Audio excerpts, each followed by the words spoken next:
श्री स्वामी समर्थ सर्वांना. बघू शकता आज माझा पहिला छोटासा ब्लॉग आहे आणि आज पहिली ऑर्डर मिळाली होती, तर माझी फ्रेंड आणि मी जात होती. आता मी लोकेशनवर पोचली आहे. बघू शकता लोकेशन हे एका खेड्यागावात आणि शेतावर होतं. बघू शकता तुम्ही.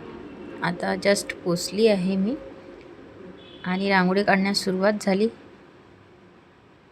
ही आहे पायदळ रांगोळी, मोठीवाली एंट्रीपासून.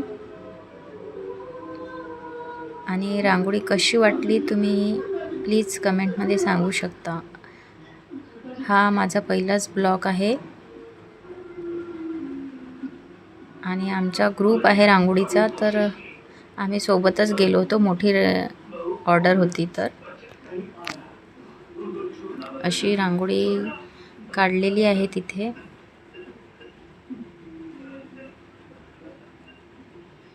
रांगोळी काढताना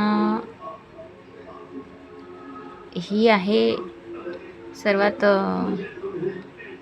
शेवटची रांगोळी, म्हणजे शेवटची नाही म्हणू शकत आपण, जेव्हा एंट्री करतो ना तिथली रांगोळी काढलेली आहे ही पहिली. ही आहे फ्री हँड डिझाईन.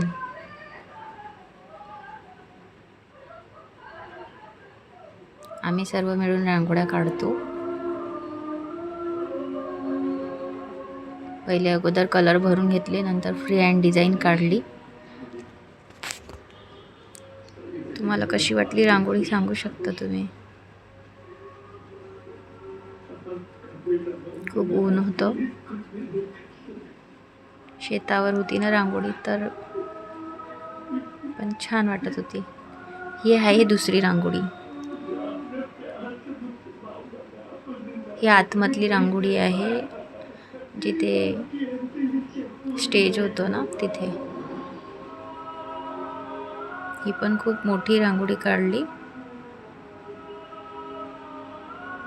बघू शकता तुम्ही. अगोदर ग्रीन कलर टाकला, मग नंतर yellow, red, free hand design.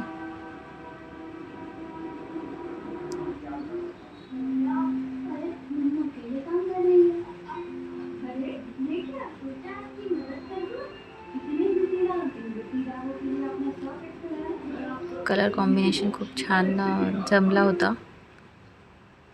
आता मी कसं रांगोळीला सुरुवात केलेली आहे, तुम्ही मला सांगू शकता की रांगोळी कशा प्रकारे तुम्हाला वाटली आणि कशा प्रकारे मी याच्यामध्ये सुधार करू शकते.